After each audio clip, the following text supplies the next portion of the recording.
ये प्रदीप कुरुलकर 14 साल तक संघ में पुणे की शाखा में सैक्सोफोन बजाते थे।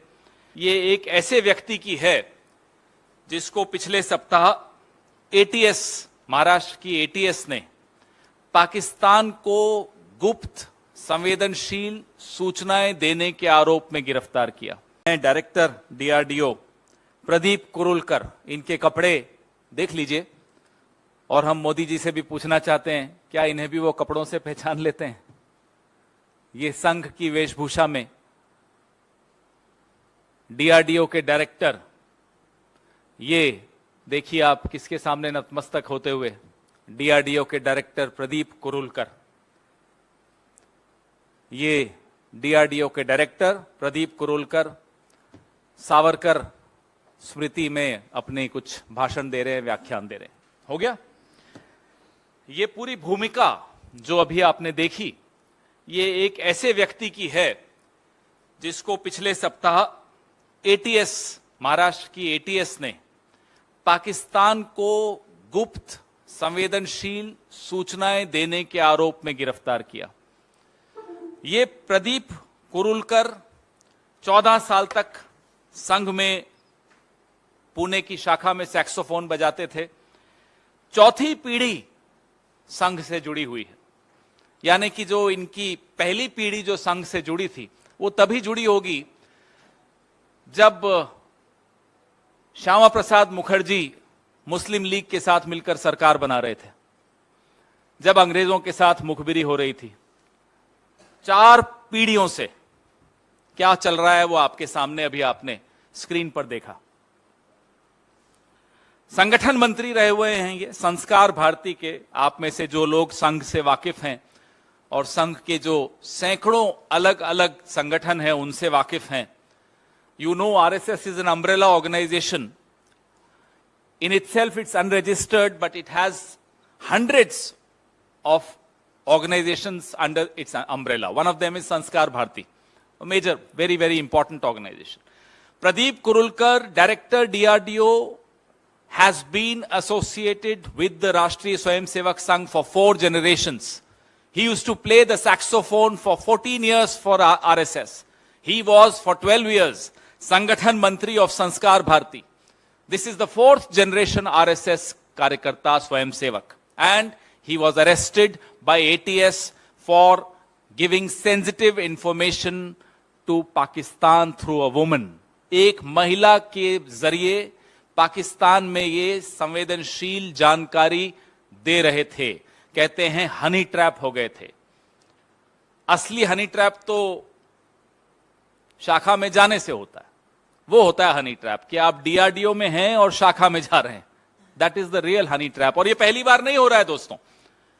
ध्रुव सक्सेना का नाम इस मंच से कई बार दोहराया गया, आपकी टेलीविजन पे, आपकी अखबारों में, आपके डिजिटल स्पेस पे कई बार आप लोगों ने भी लिखा है।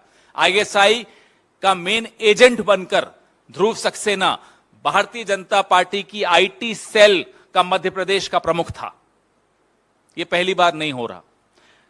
यशवंत शिंदे का नाम भी आपको इसी मंच से कई बार मैंने खुद ने यह नाम लिया है। नांदेड़ में यशवंत शिंदे जो कि राष्ट्रीय स्वयंसेवक संघ के प्रचारक हैं, उन्होंने खुद हलफनामा देकर नांदेड़ की अदालत में खुद लिखकर कहा कि मुझे बम बनाने की ट्रेनिंग दी गई थी। यह अभी पिछले साल की बात है। वो अलग बात है कि सीबीआई ने वो हलफनामा लेने से इनकार कर दिया। तो हम जो आपको बताना चाह रहे हैं वो ये कि डीआरडीओ के डायरेक्टर के पद पर बैठा हुआ व्यक्ति पाकिस्तान को संवेदनशील सूचनाएं दे रहा है, हनी ट्रैप हो रहा है। 5 महीने, अक्टूबर 2022 में यह सिलसिला, हमारी जानकारी जो मीडिया में आई है उसके हिसाब से अक्टूबर 2022 में यह सिलसिला शुरू हुआ कि वो व्हाट्सएप के जरिए इस महिला से, पाकिस्तानी महिला से लगातार आधी रात तक चैट करता था। 5 महीने, और फरवरी में जाकर इसका लैपटॉप और इसके फोन जब्त किए गए, एटीएस को सौंपे गए। अब 5 महीने में या उससे पहले क्या हो रहा हमें नहीं मालूम, सरकार को नहीं मालूम पड़ा। और डीआरडीओ ऐसा विभाग है जो सीधे सीधे प्रधानमंत्री के नीचे आता है। पेगासस कहां गया? मेरे और आपके मोबाइल में था। प्रदीप कुरुलकर के मोबाइल में पेगासस होता तो शायद पहली व्हाट्सएप चैट में ही पकड़ा जाता। यह प्रधानमंत्री की नाक के नीचे हो रहा है। संघ से जुड़ा हुआ व्यक्ति देश की संवेदनशील सूचनाएं दुश्मन देश को एक महिला के मार्फत दे रहा है। ब्रेकिंग न्यूज होनी चाहिए। मैं पिछले 4-5 दिन से लगातार टीवी देख रहा था कि कहां यह खबर आती है। कुछ चैनल्स ने चलाई। मैं आपसे एक काल्पनिक सवाल पूछता हूं, अगर यह व्यक्ति कांग्रेस से जुड़ा होता तो आज क्या होता? अगर यह व्यक्ति किसी और क्षेत्रीय दल से जुड़ा हुआ होता तो आज क्या होता टीवी पर? पाकिस्तान, इमरान खान सब भूल जाते आप लोग। मणिपुर तो खैर वैसे भी आपको याद नहीं आता है। लगातार इस पर आप लोग, मैं आपकी बात नहीं कर रहा हूं, पूरा का पूरा मीडिया सरकारी प्राश्रय से सिर्फ और सिर्फ यही खबर चला रहा होता, बाकी सब कुछ भूल चुका होता। यह फर्क क्यों है? एक गैर पंजीकृत संस्था से जुड़ा हुआ व्यक्ति आज संघ की यह हिम्मत है कि कहती है कि हमारा इससे कोई मतलब नहीं है। सैक्सोफोन वो आपके लिए बजाता था, आपकी धुन पर वो नाच रहा था, आपकी धुन पर 4 पीढ़ियों से वो नाच रहा था, और आज जब वो पकड़ा जाता है तो संघ कहता है कि हमारा इससे कोई सरोकार नहीं है, कोई संबंध नहीं। यह है संघ की असलियत कि जब पकड़ा जाए तो साहब हमारा तो मेंबरशिप रजिस्टर ही नहीं है, कहां है हमारा, इसका नाम कहीं भी नहीं है। लेकिन आज जो दौर है वो मोबाइल का दौर है, इंटरनेट का दौर है, और इंटरनेट की याददाश्त बहुत मजबूत होती है, हमसे और आपसे कहीं ज्यादा मजबूत होती है। इसलिए ये सारे फोटोज, ये सारे वीडियोज आपके सामने हैं। अब ये नहीं कह सकते कि साहब मेंबरशिप रजिस्टर तो है ही नहीं। कहां लिखा हुआ है प्रदीप कुरुलकर का नाम? प्रदीप कुरुलकर की अपनी जुबानी आपने टीवी पर देखा, आपने स्क्रीन पर देखा। मोहन जी भागवत बैठे हुए हैं और प्रदीप कुरुलकर व्याख्यान कर रहे हैं, अपनी पुस्तक के बारे में बात कर रहे हैं, संघ का गुणगान कर रहे हैं, संघ का स्तुतिगान कर रहे हैं। अब बताइए ये संबंध है या नहीं है? अब मैं आप पर छोड़ता हूं।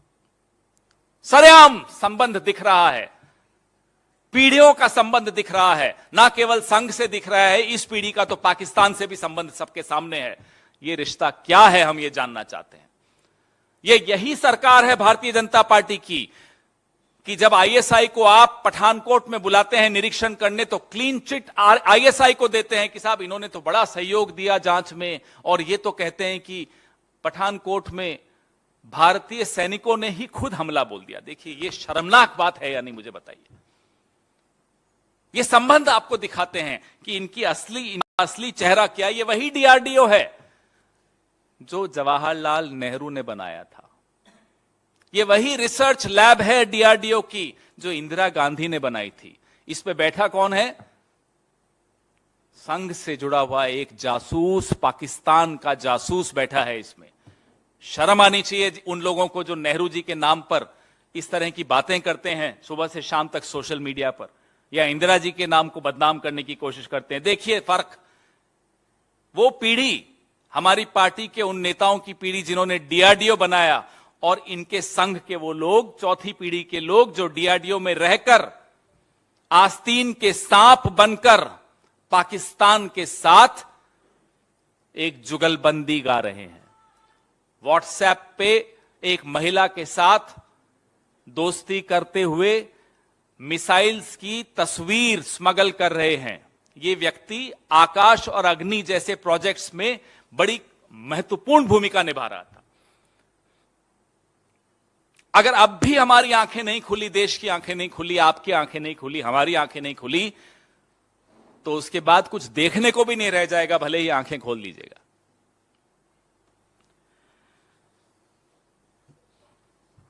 अब प्रधानमंत्री जवाब देंगे या नहीं देंगे, हम यह जानना चाहते हैं। हो सकता है प्रधानमंत्री कहें कि देखिए साहब मैंने डेटा इतना सस्ता कर दिया कि पाकिस्तान तक को डेटा जा रहा है, मुफ्त में जा रहा है। सिर्फ दोस्ती में चला जाता है। एक महिला से दोस्ती हो गई, डेटा चला गया पाकिस्तान। कितना सस्ता हो गया डेटा मोदी जी के राज में। हो सकता है वो श्रेय ले लें, मजाक की बात नहीं है, ये उनकी स्टाइल है। हर चीज में श्रेय लेते हैं, तो इसमें श्रेय कौन लेगा? कुछ लोग हमें बताते हैं जो संघ से भी जुड़े हुए हैं कि आपस में भी कुछ खींचातानी चल रही है प्रधानमंत्री कार्यालय की और राष्ट्रीय स्वयंसेवक संघ की। कभी शेरपुरिया पकड़ा गया, कभी किरण पटेल पकड़ा गया, तो अब प्रधानमंत्री जी की तरफ से एक उनके कार्यालय की तरफ से भी शायद कोई दांव चला जा रहा है कि ये लो अब हमने एक संघी भी पकड़ के दिखा दिया। क्या चल रहा है इस देश में, हम ये जानना चाहते हैं। आपकी क्या लड़ाई है, क्या खींचतान है, हमें इससे कोई मतलब नहीं, देश को इससे कोई मतलब नहीं। मेरे देश की संवेदनशील सूचनाएं मेरे दुश्मन देश को, पड़ोसी की दुश्मन देश को जा रही हों, और एक संघी जो संघ से जुड़ा हुआ हो, 4 पीढ़ियों का जिससे संघ का रिश्ता हो, वो दे रहा हो, और कोई बात नहीं हो रही इस विषय में, कोई सवाल जवाब नहीं हो रहा प्रधानमंत्री से। प्रधानमंत्री के नीचे आता है डीआरडीओ, जैसे कि मैंने आपको बताया था। ये इस देश को हम लोग आंख बंद करके कहां जाने दे रहे हैं, मैं ये जानना चाहता हूं आप लोगों के मार्फत से, प्रधानमंत्री से, इस सरकार से, और इस गैर पंजीकृत संगठन जिसका नाम राष्ट्रीय स्वयंसेवक संघ है, उससे जानना चाहते हैं। अपने आप को सांस्कृतिक संगठन कहते हैं। यह है संस्कृति आपकी।